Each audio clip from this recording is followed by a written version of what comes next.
Ito po yung title ng ating pong Bible study ngayon. I am blessed. Very common na sa atin na sinasabi natin, I am blessed. Or sinasabi natin sa iba, God bless you. No? Pero ngayon pong gabi, ay gusto ko pong mas palalimin natin yung ating understanding sa pagiging blessed natin. Amen? At I hope, hindi lang natin makita yung sarili natin, how blessed we are. At the same time din po, makita rin natin na meron tayong responsibility dito sa blessing na to. Amen? At umpisan po natin dito sa ating pag-uusap na ano po ba yung meaning talaga ng word na blessed. Okay? From Greek word na eulogetos. Meaning, adorable. Okay? So, okay, malapit naman talaga dun sa meaning ng blessedness sa pagkakaintindi natin dito. Pero yan pong eulogetos ay two root words po yan na pinag-combine, no? At nagmula po yan sa Greek word na eulogeo. Okay? At yung pong ang meaning po nun is good or well. At yung logos is about word or something said. Diyan po kinuha yung salitang eulogy, di ba? At ang eulogy po ay naririnig natin na ginagawa kapag ang isang tao ay pumanaw na. Di ba? Nagbibigay sila ng mensahe. Magagandang salita tungkol sa taong pumanaw. And guys, yan po ang original meaning ng blessed, ng word na blessed. So kung iintindihin po natin ngayon, at ang title nga natin is I am blessed. So we are blessed because there are good words spoken about us. We are blessed dahil may magagandang salita na sinabi sa atin. Papakita ko po sa inyo na ito ay consistent po na nakapattern sa salita ng ating Panginoon. Umpisahan natin dito sa creation ng ating Panginoon. Titingnan natin kung paano biniles ng Lord yung kanyang mga creation. At 2 beses po nabanggit dun sa creation ng Panginoon na biniles ng Lord yung kanyang nilikha. Una pong binanggit yung biniles ng Lord yung kanyang nilikha dun sa after niyang matapos yung creation sa 5th day at nung nilikha niya si Eva at si Adan. Babasahin po natin sa Genesis chapter 1 verses 22 and 28. Ito po sabi sa verse 22. And God blessed them. Tingnan niyo po, saying, be fruitful and multiply, and fill the waters in the seas, and let birds multiply on the earth. Nung nilikha po niya yung mga hayop na nabubuhay sa tubig at yung mga lumilipad sa himpapawid, mga kapatid, sabi ng Panginoon, biniles sila by saying. Okay, sabi po sa verse 28, nung biniles ng Panginoon, nung nilikha niya si Adan at si Eva, then God blessed them, and God said to them, again, be fruitful and multiply, fill the earth and subdue it. Have dominion over the fish of the sea, over the birds of the air, and over every living thing that moves on the earth. Tingnan niyo mga kapatid, first time nabanggit yung salitang blessed dito po sa Genesis chapter 1. At ito yung context ng blessing na nirelease ng Panginoon, multiplication. Amen. So, pwede natin sabihin ang blessing ay dahil nag-increase yung ating sahod, nag-increase yung ating health, nag-increase yung ating joy, yung ating peace. Yes, that is blessing, mga kapatid. Pero para mas maintindihan natin, nag-originate yon dahil may sinabi ang Panginoon. Okay, we are blessed dahil may mabubuting binanggit, dahil may mabubuting salita na ibinigay at nirelease ang ating Panginoon. Yun po yung gusto kong maintindihan ninyo. Amen? At pagpapakita ko po sa inyo yung mga verses, mga kapatid, na tayo ay biniles na ng Lord. The Lord blessed us. Past tense. Ibig sabihin po talagang matagal na tayong biniles ng ating Panginoon. He is not blessing us. He will not bless us pa kasi we are already blessed. At ito po yung mga titignan po natin sa mga verses na babasahin po natin. He blessed us with everything.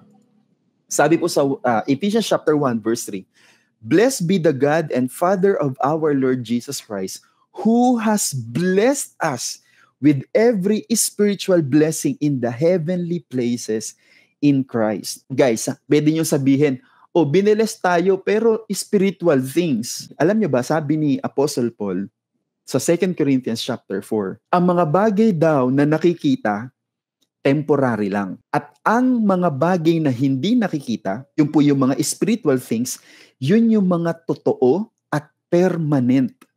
Amen? So, kung meron tayong nakikita natin ang paligid, nakikita mo yung iyong kapitbahay, nakikita mo yung mahal mo sa buhay, meron ka nararamdaman, no? Hindi man yan nakikita pero nararamdaman, para sa atin, ito yung totoo. Pero, mga kapatid, laging ang reality ay hindi yung reality natin. Ang reality palagi ay yung reality ng Panginoon. And God has blessed us with everything. Saan? Oo, sa langit, in Christ. Pero, lagi natin tatandaan na ang lahat ng bagay ay nilikha mula sa wala. Ang mga bagay na nakikita natin ay nilikha mula sa hindi nakikita. So, kahit sabihin na natin na binilis tayo ni Lord in heaven through Jesus Christ. Pero mga kapatid, lagi natin natandaan, kapag sinabing binilis tayo ng spiritual blessings, every spiritual blessing, ibig sabihin po ng mga kapatid, wala hindi covered dito sa ating physical world. Okay? Everything that we need is blessed in us through Christ. Lagi natin tatandaan po yun. Napakahalaga nito. Lagi ko ito nababanggit. We are blessed through Christ. Hindi pwede mga kapatid na we are blessed directly nang wala si Jesus Christ. Lahat ng blessing ay dumaan kay Jesus Christ. Amen? We are blessed through Christ. Kaya nga, yung mga tao talaga na meron totoo at personal relationship sa Panginoong Jesus, ito yung mga sinasabi nila, because I have Jesus, I have everything. Why? Kasi hindi talaga natin pwedeng maranasan yung blessedness kung wala si Jesus Christ sa buhay natin. Amen? Kasi lahat ng spiritual blessings na ibigay natin ng Diyos Ama ay lahat through Jesus Christ. Amen? Kaya kung meron kang Panginoon sa buhay mo, you are blessed. Blessed by how much? By everything. Amen? That's why, mga kapatid, that's why Jesus was presented to us by Apostle John as the Word. Hindi nyo, pinapakita ko sa inyo na nakapattern talaga yung consistent yung salita ng Panginoon. At hindi siya magko-contradict. Magsusupport siya to one another. Again, ano nga yung pagiging blessed? Dahil may magandang sinabi ang Panginoon. So, nakapaloob ang blessing, ang totoong blessings natin ay nakapaloob sa salita ng ating Panginoon. And tingnan niyo si Jesus Christ, ang pagpapakilala sa Kanya, isa sa pagpapakilala ni Juan tungkol kay Jesus Christ ay siya yung salita. Okay, basahin natin sa John chapter 1, verse 1. In the beginning was the Word, and the Word was with God, and the Word was God. Okay, sabi sa verse 14, and the Word became flesh. O sino po ba yung nagkatawang tao? At namuhay kasama ng mga tao? Di ba si Jesus Christ lang yun? Amen? Tingnan nyo, si Jesus Christ was the Word. Pero pwede natin sabihin, paano naging salita? Ay si Jesus Christ ay Diyos, or at some time naging tao siya. Paano siya naging salita? Okay. Para mas madali niyo po maintindihan. Sino sa atin ang nakakita kay Jesus Christ? O di ba wala? Pero bakit tayo naging believers ni Jesus Christ? Wala namang nakakita sa atin nung Jesus Christ na nagkatawang tao. Pwedeng maraming believers si Jesus Christ nung siya ay nagkatawang tao. Bakit? Nakita nila si Jesus Christ. Nakita nila directly yung mga ginawa ni Jesus Christ. Right before their own eyes. Nakita nila yung mga miracles ni Jesus Christ. Tayo. Anong meron tayo? Bakit tayo naging believers si Jesus Christ? Kasi hindi na natin nakasama yung Jesus na nagkatawang tao. Pero ang umabot sa atin ay yung salita ng Diyos. The Word. Nagets niyo kung bakit siya ipinakilala ng Biblia which is ang Holy Spirit ang nag-author nito, ipinakilala si Jesus Christ as the Word. Kasi hindi na talaga mananahan si Jesus Christ bilang tao sa ibabaw ng mundo, hindi na rin siya aabot dito sa generation natin. Pero naging salita si Jesus Christ, alam na natin, no? Salita about kay Jesus Christ is the gospel, no? Ang mabuting balita, the good news. It is about the life of Jesus at yun yung umabot sa atin. Amen? Kaya si Jesus Christ is the Word. So, tingnan nyo guys, so, if we have the Word about Jesus Christ, then we are blessed. At ano sabi dun sa Ephesians chapter 1, we are blessed with everything. Amen? So, bakit tayo blessed? Because we have the Word of God. At ano ang tema ng salita ng ating Panginoon? Walang ibang tema ang salita ng Panginoon maliban sa buhay ni Jesus Christ. Amen? We are complete in Christ. So kapag tayo ay may nasa atin ng Panginoong Jesus, ang tingin sa atin ng Panginoon, we are complete. Amen? Sabi sa Colossians chapter 2, verse 10, and you are complete in Him, who is the head and of all principality and power. Mga kapatid, kapag sinabing complete, you are lack of nothing. Walang kulang sa'yo. Kuya Rael, bakit ganun? Bakit maraming beses ko nararanasan na kulang ako? Kulang ka sa lakas, kulang ka rin sa kapayapaan, kulang ka sa talino, karunungan. Kuya Rael, bakit nararanasan ko na maraming kulang sa akin? Bakit complete pala ako? Kaya nga guys, kaya we need the Word. Kasi kailangan nating makita yung sarili natin, hindi sa point of view natin, kundi sa point of view ng Lord. At nakikita ka ng Panginoon, if you have Jesus in your life, you are complete in Him. We are opted to walk by faith and not by sight. So kapag ang nakikita natin, ang dami kong kulang, ang daming wala sa akin, ang dami kong ganito, hindi umiiral yung faith ninyo. We are not driven by the Word of God. We are driven by our sight. At ang sight, ang kalaban ng pananampalataya. Nakita ko talaga, yung blessing ay hindi future events. Hindi siya future gifts. Kasi mula doon sa mga binasa nating verses, we are already blessed. Ibig sabihin, andyan na siya. Amen? We are blessed. Why? Because we have the Word. Okay, papakita ko pa sa inyo mga kapatid.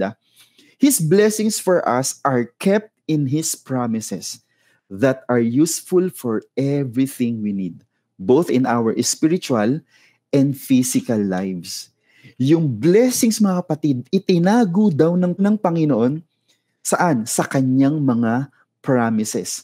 At yung mga blessings na nasa kanyang mga pangako, yun na yung kailangan natin sa lahat ng ating mga kakailanganin pa. Guys, hindi lang sa physical, pati sa spiritual nating buhay. Sinabi ba yan, Kuya Rael? Oo, sinabi yan. Basahin natin sa 2 Peter chapter 1, verse 3.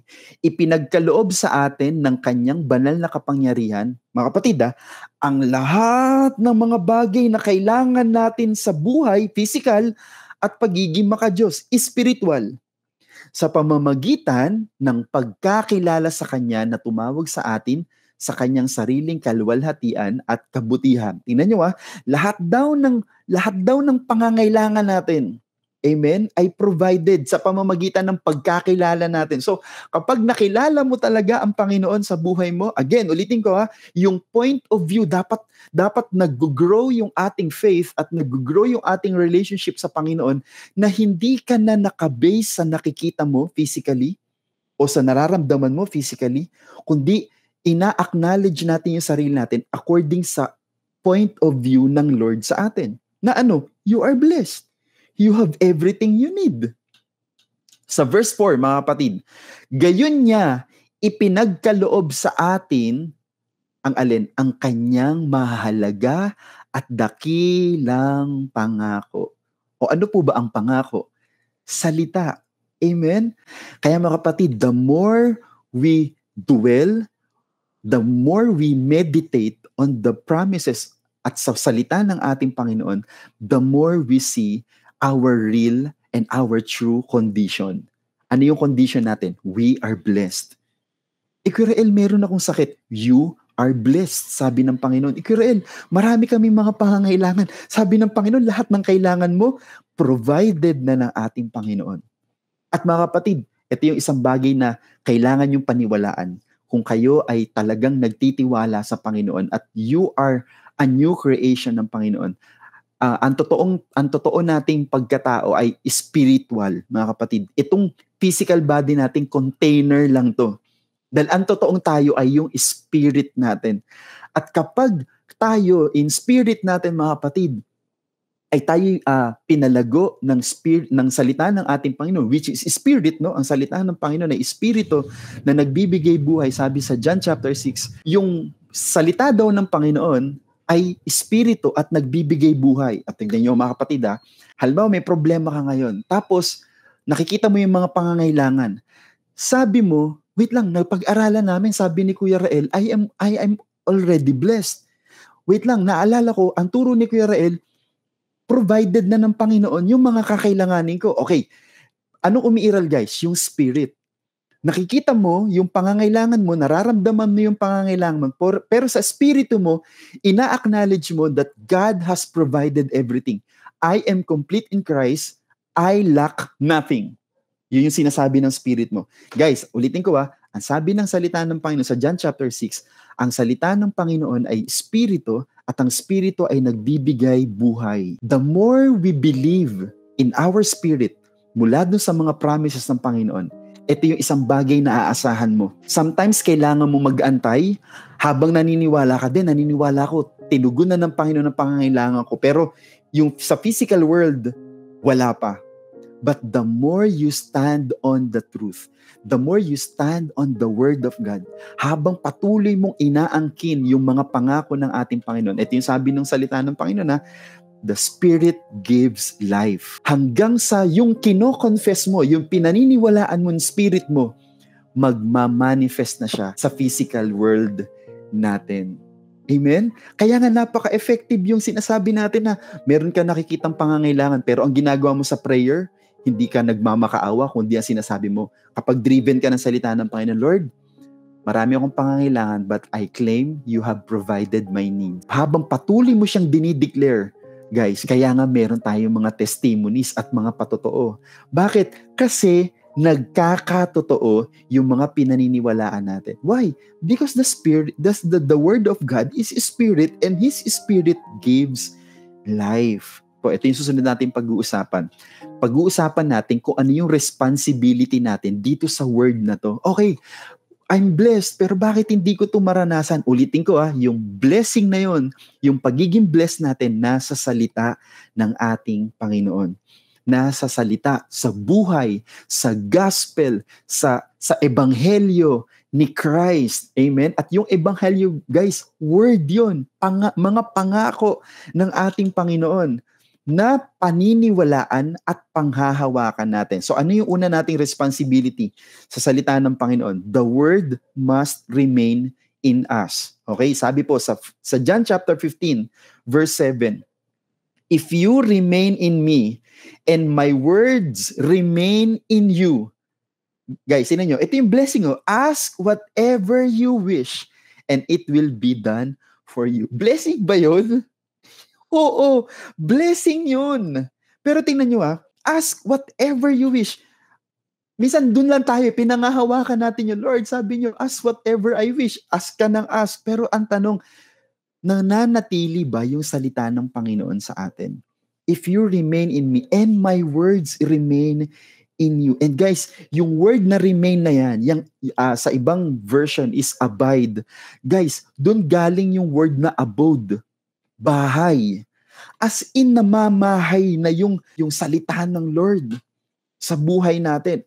Parang sabihin natin, we cannot live a day without His Word. Siya na talaga yung nagdadrive ng ating buhay. Alam niyo guys, meron akong testimony tungkol dito. Naalala ko noon, meron akong major decision na dapat kong gawin at inaantay ko yung confirmation sa Panginoon. Pero talagang, guys, for many times, magiging silent ang Panginoon.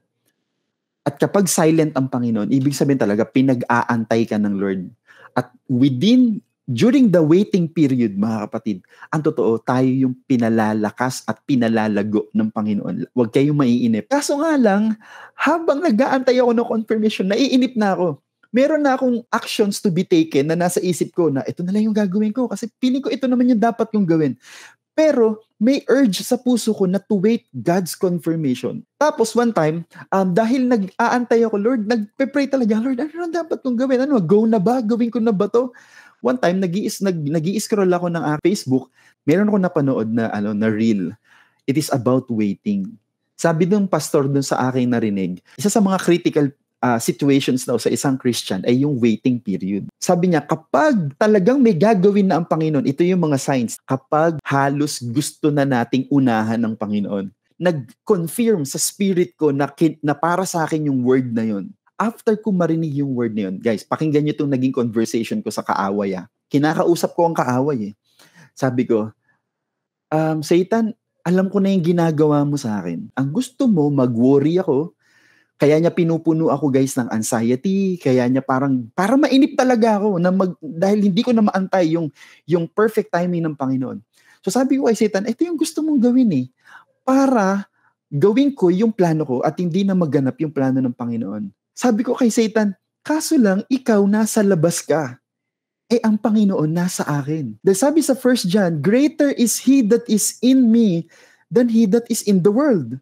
So sabi ko kay Satan, so nasa labas ka. Ang Panginoon nasa loob ko. So sino mas malapit sa akin? Yung word ni Jesus Christ. Yung word ng Spirito ng Panginoon. Kaya sabi ko kay Satan, Satan, I will not give you a shot. Sabi ko, di kita pagbibigyan mangyari yung gusto mo. Kasi pinakamalapit sa akin yung salita ng Panginoon. And you know what, guys? Hindi ko na kwento ko ano yung mga nangyari, pero salamat sa Panginoon. Buti na lang, inantay ko yung confirmation ng Panginoon and I made the right decision. Amen? Guys, ganun pag nananahan sa atin yung salita ng Panginoon. Lagi nyo tatandaan na the Spirit of God dwells in you. Nandyan siya. Anong meron siya? Yung salita ng ating Panginoon. Amen? Kaya kailangan palaging na-channel natin yung ating spirit kung saan ang salita ng Panginoon ay ating naririnig, natututunan, at napagbubulay-bulayan. So the word must remain in us. Pangalawang responsibility natin, believe and do not doubt the word of God. Okay? Minsan, nabasa na natin sa Bible, pero meron tayong, para sa akin ba to? Mangyayari rin kaya sa akin to? O sabi ng Panginoon sa Matthew chapter 21, verse 21. So Jesus answered and said to them, assuredly, guys, assuredly. Kapag si Jesus Christ ang nagsabi ng assuredly, ibig sabihin talaga, sure yun. I say to you, if you have faith and do not doubt, you will not only do what was done to the fig tree. Kasi guys, yung kwentong ito ay sinumpa ng Panginoon yung puno ng igos dahil walang bungang nakuha si Jesus Christ. Sabi niya, aba, gutom na gutom ako kasi lang wala kang bunga. Sinumpa ng Panginoon. Guys, namatay agad yung puno ng igos. So ang gusto talaga ng Panginoon, para makita ng mga alagad na kasama niya na nangyayari yung sinasabi ni Jesus Christ. Ito yung sabi niya, ito yung sinasabi ko sa inyo, katotohanan sinasabi ko sa inyo, kung meron kang pananampalataya at walang pagdududa, hindi lang, sabi niya, hindi lang yung nangyari sa puno ng igos na to ang pwede nyo magawa. But also, if you say to this mountain, be removed and be cast into the sea, it will be done. Amen? Mga kapatid, lagi nyo na sa akin to naririnig. Kung yan ay nakasulat sa Bible, ibig sabihin, pinili ng Panginoon na mabasa natin yun para mapaniwalaan natin. Amen? Kasi maaasahan yun. Ulitin ko, sabi sa John chapter 21, kung isusulat daw nila ang lahat ng ginawa ni Jesus Christ, kukulangin ng buong sanlibutan. Bakit pinagkasya ng Lord? Bakit pinagkasya ng Lord sa maliit na libro? Ay ibig sabihin, guys, yung nandun sa libro na yon, yun na yung kailangan natin. Kahit marami pang ginawa ang Panginoon. Amen? Kasi yun na yung maaasahan talaga natin. At ang sinabi ng Panginoon, if you believe and do not doubt, sa salita ng Panginoon, mga kapatid, we can we can command the mountain to be removed. Amen. Oh, same verse mga kapatid. Diyan sa Matthew 21 verse 21. Sabi doon, but also if you say to this mountain. So anong responsibility natin? Isa pang responsibility natin sa Word of God. Confess what you believe in your heart. Amen. Napansin niyo si Jesus Christ nung nasa bangka sila nung kanyang mga alagad, 'di ba? Nung sinalpok sila ng malakas na bagyo, 'di ba si Jesus Christ tulog? Anong sabi ng mga alagad? Panginoon, mamamatay na tayo. Kasi, bakit? They spoke about the storm. Nagsalita sila tungkol dun sa kung gaano kalaki, kung gaano kalakas yung bagyo. At nagsalita sila kung ano yung kayang gawin ng bagyo sa kanila. Ikamamatay nila yun. Amen? Pero si Jesus Christ, sabi niya, ano ba naman kayo? Mga wala kayong pananampalataya. Tumayo si Jesus Christ and He talked to the storm. Kinausap niya yung storm. Gustong ipakita sa atin ng Panginoon, mula dun sa kwento na yun, sa kanyang mga alagad, na hindi nakakatulong if you will confess whatever about our problem is. Hindi yun ang responsibility natin sa salita ng Panginoon. You command it. You confess what you believe in your heart. Kung naniniwala ka sa pangako ng Panginoon na sinabi sa Isaiah, no, that by His wounds we are healed, then you can confess. Kapag may nararamdaman kang sakit, I am healed. By the stripes of Jesus, I am healed. Kuya rin, masakit pa rin. You still confess what you believe in your heart. Amen? Sabi ng Panginoon ako marami pa akong babayaran. Ilang araw na lang. Confess what you believe in your heart. Lord, you have provided it. Amen? I am blessed with everything I need because you said so. Amen? So, ano responsibility natin sa word? Guys, gamitin natin ang salita ng Panginoon. I-confess natin ang salita ng Panginoon. Guys, tingnan nyo Sabi ng Panginoon sa Isaiah, hindi babalik ang aking salita nang walang bunga, nang wala daw result. Guys, what if ang kino-confess natin yung word mismo ng Panginoon? Ibig sabihin, hindi siya magkakaroon ng result. Kung ang nire-release natin ay ang salita ng ating Panginoon. Kaso nga lang, baka nga wala tayong ma-confess. Bakit? Kasi wala tayong masyadong alam sa Word of God. Again, dapat doon pa sa unang-una, guys, manatili sa atin ang salita ng ating Panginoon. Okay, ano pang responsibility natin sa salita ng Panginoon? Ay dapat ang salita ng Panginoon sinusunod natin. Hindi magbibigay ang Panginoon sa atin ng instructions para isawalang bahala natin. Okay, tingnan niyo to. Sabi sa 1 John chapter 3, 21 to 22. Dear friends, if our hearts do not condemn us, we have confidence before God and receive from Him anything we ask. Blessing ba yun? Yes! Because we keep His commands and do what pleases Him. Linaw mo. Sabi niya, tinatanggap natin ang anumang hinihingi natin sa Panginoon because we keep His commands and do what pleases Him. Kung merong nakabasa ka sa Biblia, pwede mong paniwalaan. So, meron din tayong mababasa sa Biblia na kailangan din nating sundin. At mga kapatid, naalala niyo yung kwento ko na merong isang lingkod ng Panginoon, nagkaroon siya ng panaginip.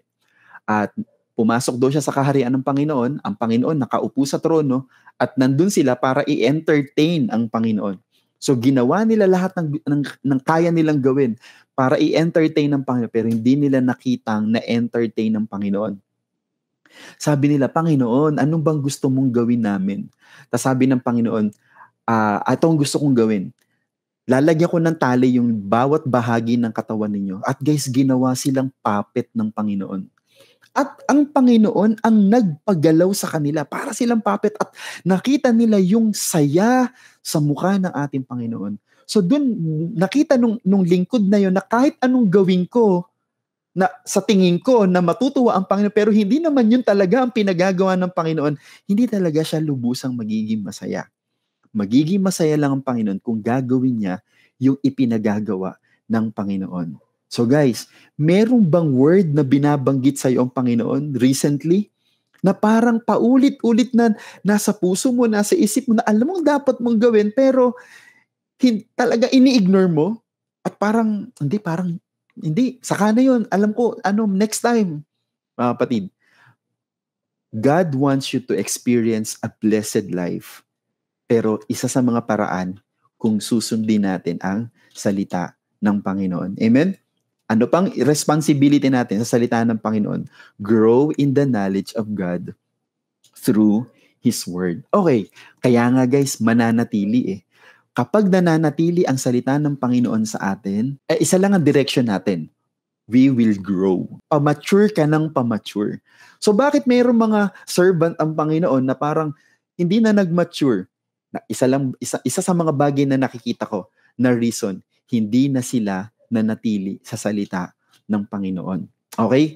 So we can only mature through the Word of God. Sabi sa 2 Peter chapter 3 verse 18, but grow in the grace and knowledge of our Lord and Savior Jesus Christ. To Him be glory both now and forever. At sabi niya sa 1 Peter chapter 2 verse 2, like newborn babies, crave pure spiritual milk. Ano yung spiritual milk? Salita ng Panginoon. So that by it you may grow up in your salvation. And last mga kapatid, last na responsibility natin, lagi nating i-acknowledge, mga kapatid, na sa pagbubulay natin ng salita ng Panginoon, maging dependent tayo sa Holy Spirit. So, lagi tayo magpe-pray, Lord, teach me, Holy Spirit, Spirit of God, i-guide mo ko. Guys, pwede mo talagang hilingin sa Panginoon, Lord, tamad po makinig at mag-aral ng iyong salita. At ang pwede talaga nating hilingin sa Panginoon, Lord, give me hunger. Sino nakapag-pray ng mga sa inyo guys nung ganun? Lord, give me hunger. Kasi parang okay lang sa akin, di ako nag-church, parang okay lang sa akin, di ako nakakapakinig ng salita ninyo. Mas gusto ko pong makinig ng chismis. Maybe this is the right time. Ipag-pray mo sa Panginoon, Lord, give me hunger. Kaso lang, alam ko, sinasabi mo na sa akin na kailangan na ako mag-start to grow in your word. Pero parang wala akong power to start up. Guys, pray. And the Holy Spirit is our helper. Amen? Sabi sa 1 Corinthians chapter 2, verse 12, now we have received not the spirit of the world, but the Spirit who is from God. Tingnan nyo ha, ang Holy Spirit, ito yung gagawin niya, that we might know the things that have been freely given to us by God. Blessing yun. Anong madidiscover natin kapag dependent tayo sa Holy Spirit? Ay, sasabihin sa'yo ng Holy Spirit, ito yung dapat mong gawin para ibigay ito sa'yo ng Panginoon. Hindi. Ang sasabihin, ang madidiscover mo sa Holy Spirit, binigay na yan ng Panginoon. Amen? Past tense pa rin. Ulitin ko consistent ang Bible, mga kapatid. Sabi ko nga, yung pagiging blessed natin, hindi siya futuristic. We are blessed already. Amen? At nakapaloob yun sa salita ng ating Panginoon. Kailangan lang talaga nating makita yung ating sarili according sa point of view ng ating Panginoon. Guys, maglagay tayo ng application dito sa ating pinag-aaralan. Sabi sa Philippians chapter 4 verse 6, be anxious for nothing, but in everything by prayer and supplication, with your thanksgiving, let your requests be made known to God. Okay, kasi yung word na supplication, guys, in Greek word means petition. Alam niyo ba yung word na petition? Petition is a legal term. It is commonly used in a courtroom. A person who has concern will appeal to the judge. Kapag ang inaapila mo ay according sa batas, halimbawa, hindi mo pwedeng iapila na bigyan niyo po ako ng karapatang sakalin ko yung aking kapitbahay. Meron ka malalabag sa konstitusyon. Hindi mo siya pwedeng iapila, di ba? Pero kapag if the person's appeal follows the Constitution, he has a ground for his petition. Kapag yung iaapila niya, mga kapatid, ay according sa batas, sa Constitution, Amen? Merong ground. Meron siyang mahihita doon. Meron talaga siyang aasahan na ito yung nasa batas eh. Papanig talaga sa akin ng batas. Amen? So guys, tingnan to bakit ginamit yung legal term pagdating sa paglapit natin sa Panginoon? Ito yung catch mga kapatid. Ito yung catch. What if your petition, your prayer, your supplication is according to God's promises, according to God's word, according to God's constitution? Natatandaan niyo yung last session natin? Kapag nag-match yung will natin at yung will ng Panginoon, no-brainer, tatanggapin natin yung hinihingi natin sa Panginoon. Again, what if kapag ikaw ay nananahan sa iyo yung salita ng Panginoon, yung word of God ang ginagawa mong guide araw-araw? Guys, syempre makikilala mo ang Panginoon, malalaman mo kung ano yung kalooban niya, makikita mo kung ano yung mga pangako niya. O parang pumasok ka sa courtroom, ang Panginoon ang judge. Panginoon, may judge. Ito yung sabi at ayon sa constitution na ikaw mismo ang nagsabi. My request is in accordance to your word. Mga kapatid, so anong ine-expect natin mangyayari? Anong ine-expect natin tanggapin sa Panginoon? Blessing ba? Yes. Kasi sabi sa 1 Corinthians chapter 1 verse 20, for all the promises of God, i-paraphrase natin, for all the constitution of God, for all the word of God, in Him are yes. And in Him, amen, to the glory of God through us. Sa lahat daw ng pangako ng Panginoon, anong sagot ng Lord? Yes. Amen? So kapag ang salita ng Panginoon nananatili sa atin mga kapatid, kapag naging responsible tayo sa salita ng ating Panginoon, whenever you ask, at pag lumapit tayo sa courtroom ng Panginoon, at yung appeal natin is according to His constitution, according to His promises, according to His word, mga kapatid, we will experience His blessing.